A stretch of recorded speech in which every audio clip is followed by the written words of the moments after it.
নমস্কার বন্ধুরা, আপনাদের সকলকে স্বাগত জানাই আমার ইউটিউব চ্যানেল আধ্যাত্মিকতার আলোয়। বন্ধুরা, শিবপুরাণের এই সিরিজে আমি আপনাদের শিবপুরাণের মাহাত্ম্য বর্ণনা করছি। আজ আমি তার তৃতীয় পর্ব নিয়ে আপনাদের সামনে উপস্থিত হয়েছি। আজকের বিষয় হল শিবপুরাণ শ্রবণের নিয়ম এবং শ্রোতাদের পালনীয় নিয়মাদির বর্ণনা। শ্রী সৌনক বললেন, মহাপ্রাজ্ঞ ব্যাস শিষ্য সুতদেব, আপনাকে নমস্কার। আপনি ধন্য, আপনি শিবভক্তদের মধ্যে শ্রেষ্ঠ। আপনার মহান গুণাদি বর্ণনার যোগ্য। এখন আপনি কল্যাণময় শিবপুরাণ শ্রবণের বিধি বলুন, যাতে সকল শ্রোতা সকল প্রকার উত্তম ফল লাভ করতে সক্ষম হয়। শ্রী সুত বললেন, মুনে সৌনক, এখন আমি তোমাকে পূর্ণ ফলপ্রাপ্তির জন্য শিবপুরাণ শ্রবণের নিয়ম জানাচ্ছি।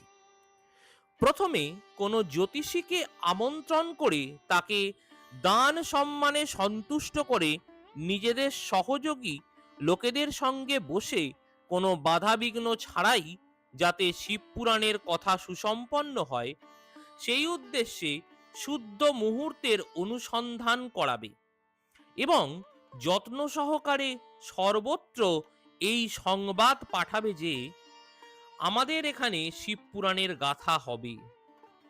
নিজ কল্যাণকামী ব্যক্তিদের তা শ্রবণ করার জন্য অবশ্যই আসা উচিত।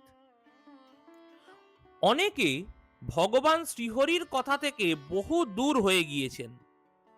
কত নারী, শূদ্র ইত্যাদি ভগবান শঙ্করের কথা কীর্তন থেকে বঞ্চিত থাকেন।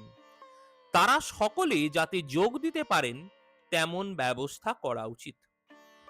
যারা ভগবান শিবের ভক্ত এবং শিব কথার কীর্তন ও শ্রবণে উৎসুক, তাদের সকলকে সমাদরপূর্বক আমন্ত্রণ করা উচিত।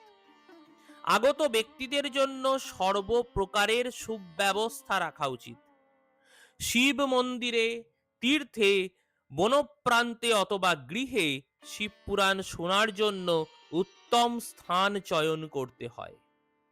কলাগাছ দিয়ে সুশোভিত একটি উঁচু কর্থামণ্ডপ তৈরি করাবে।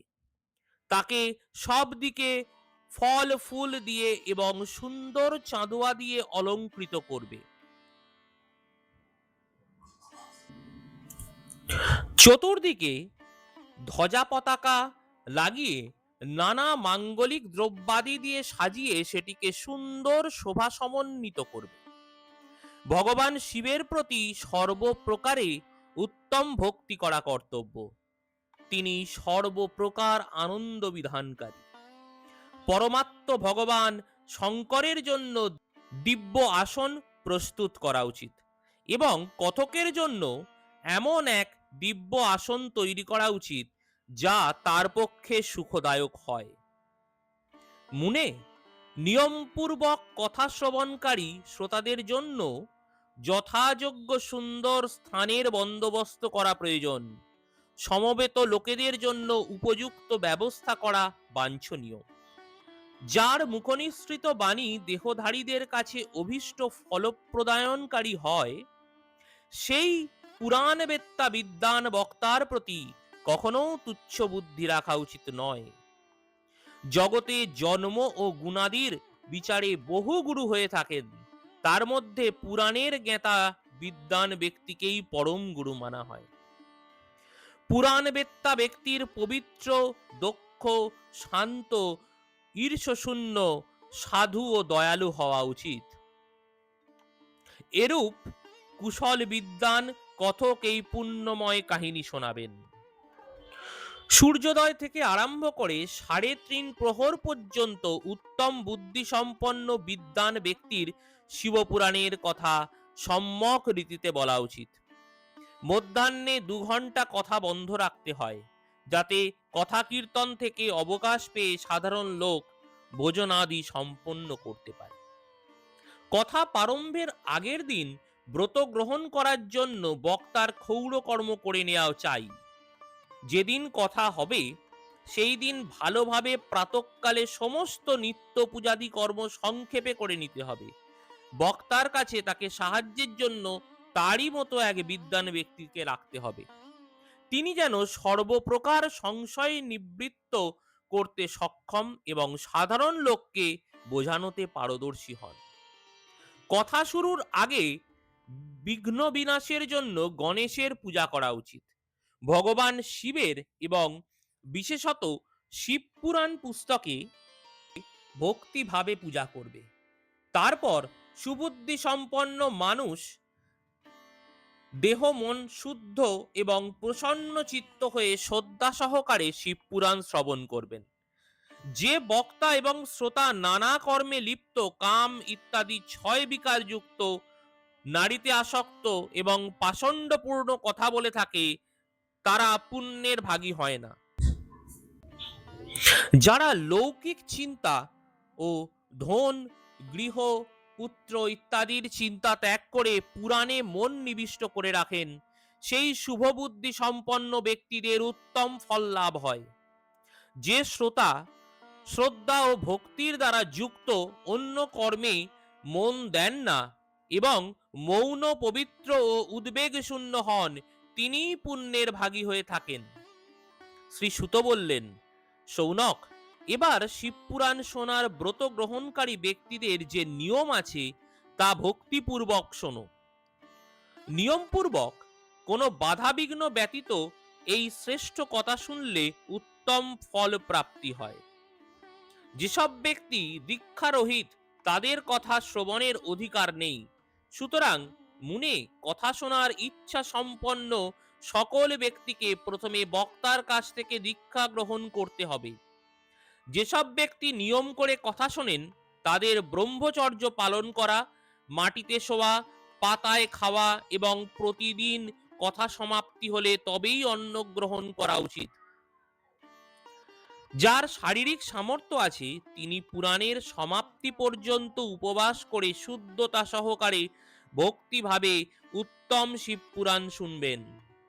এই কথার ব্রতগ্রহণকারী পুরুষ প্রত্যহ একবারেই হব্বিষ্যান্ন গ্রহণ করবেন। যেভাবে কথা শ্রবণের নিয়ম সুখপূর্বক পালন সম্ভব হয়, তেমনি নিয়ম ধারণ করা উচিত। গরিষ্ঠ অন্ন, ডাল, পোড়া অন্ন, মুসুর, ভাবদূষিত ও বাসি অন্ন ভোজন করে কথাব্রতী পুরুষ কখনো কথা শুনবেন না। যিনি শ্রবণের ব্রত নিয়েছেন তিনি পেঁয়াজ, রসুন, হিং, গাজর, মাদক দ্রব্য এবং আমিষ বস্তু ত্যাগ করবেন। কথাব্রত গ্রহণকারী ব্যক্তি কাম, ক্রোধ ইত্যাদি ছয় বিকার, ব্রাহ্মণদের নিন্দা, পতিব্রতা ও সাধু সন্তদের নিন্দাও ত্যাগ করবেন। কথাব্রতী পুরুষ সত্য, শৌচ, দয়া, মৌন, সরলতা, বিনয়, আন্তরিক উদারতা এই সদ্গুণ সমূহেই স্থিত থাকবেন। শ্রোতা নিষ্কাম হন বা সকাম, তিনি অবশ্যই নিয়মপূর্বক কথা শুনবেন। সকাম ব্যক্তি তার অভীষ্ট কামনা লাভ করেন এবং নিষ্কাম পুরুষ মোক্ষ লাভ করেন। দরিদ্র, ক্ষয়রোগী, পাপী, ভাগ্যহীন ও নিঃসন্তান ব্যক্তিও এই উত্তম পুরাণ শ্রবণ করবেন। কাকবন্ধা ইত্যাদি যে 7 প্রকারের দুষ্টা নারী আছে তারা এবং যাদের গর্ভপাত হয়ে যায় তাদের সকলেরই শিবপুরাণের উত্তম গাথা শোনা উচিত। মুনে, নারী হোক বা পুরুষ, সকলেরই যত্নপূর্বক বিধিনিয়মপূর্বক এই উত্তম শিবপুরাণ শোনা উচিত। মহর্ষে, এইভাবে শিবপুরাণ কথা পাঠ এবং শ্রবণ সম্বন্ধীয় যজ্ঞোৎসবের সমাপ্তি হলে শ্রোতাদের ভক্তি এবং শ্রদ্ধা সহ ভগবান শিবের পূজার ন্যায় পুরাণ পুস্তকেরও পূজা করা উচিত। তারপর বিধিপূর্বক বক্তাকেও পূজা করা প্রয়োজন। পুস্তককে ঢেকে রাখার জন্য নতুন ও সুন্দর আবরণ তৈরি করবে। সেটি বাঁধাবার জন্য দৃঢ় ও দিব্য দড়ি লাগাবে। তারপর বিধিমতো তার পুজো করবে। মুনিশ্রেষ্ঠ, এইভাবে মহা উৎসবের সঙ্গে পুস্তক ও বক্তার বিধিমতো পূজা করে বক্তার সাহায্যের জন্য নিযুক্ত পণ্ডিতকে তদাপেক্ষা সামান্য কম ধন ইত্যাদির দ্বারা সৎকার করবে। অনুষ্ঠানে আগত ব্রাহ্মণদের অন্ন, ধন ইত্যাদি দান করবে। সেই সঙ্গে গীত, বাদ্য ইত্যাদির দ্বারা মহা উৎসব করবে।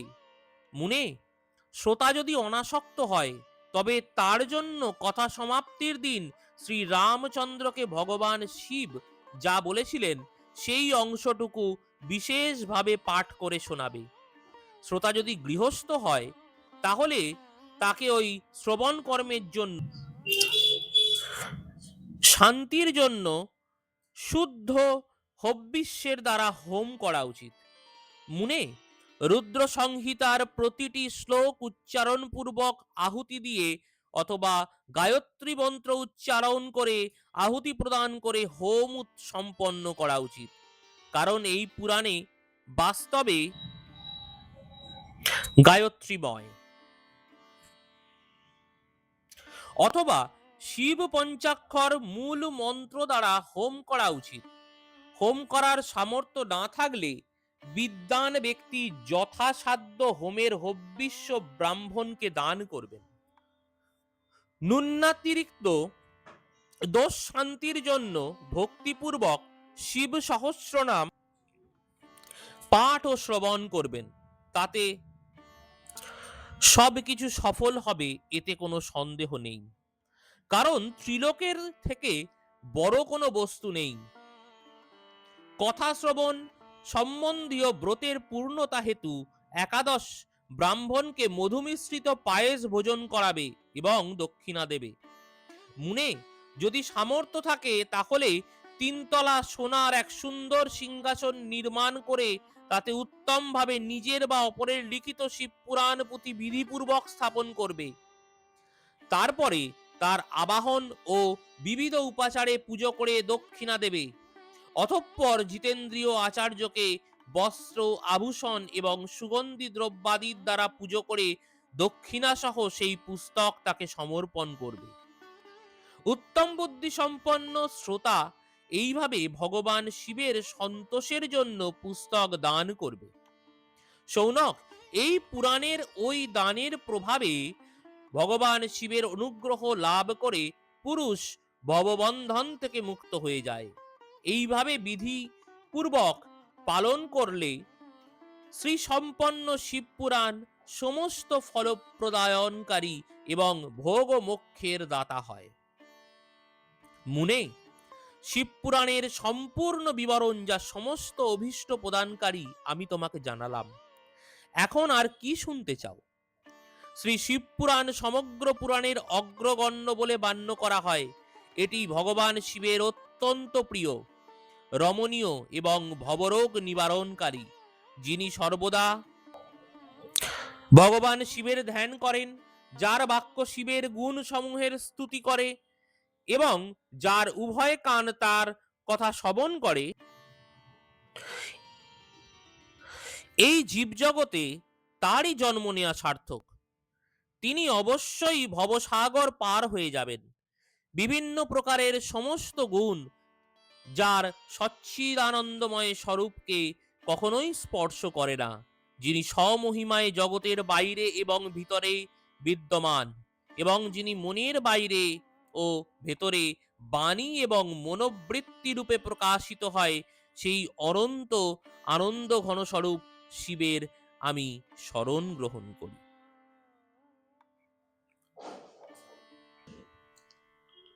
সমাপ্ত হলো আজকের পর্ব। যদি আপনাদের এই শিবপুরাণের কথা ভালো লেগে থাকে তাহলে অবশ্যই চ্যানেলটিকে লাইক, শেয়ার করুন এবং ভিডিওটি সবার আগে পেতে হলে অবশ্যই চ্যানেলটিকে সাবস্ক্রাইব করে আমার পাশে থাকবেন। ধন্যবাদ।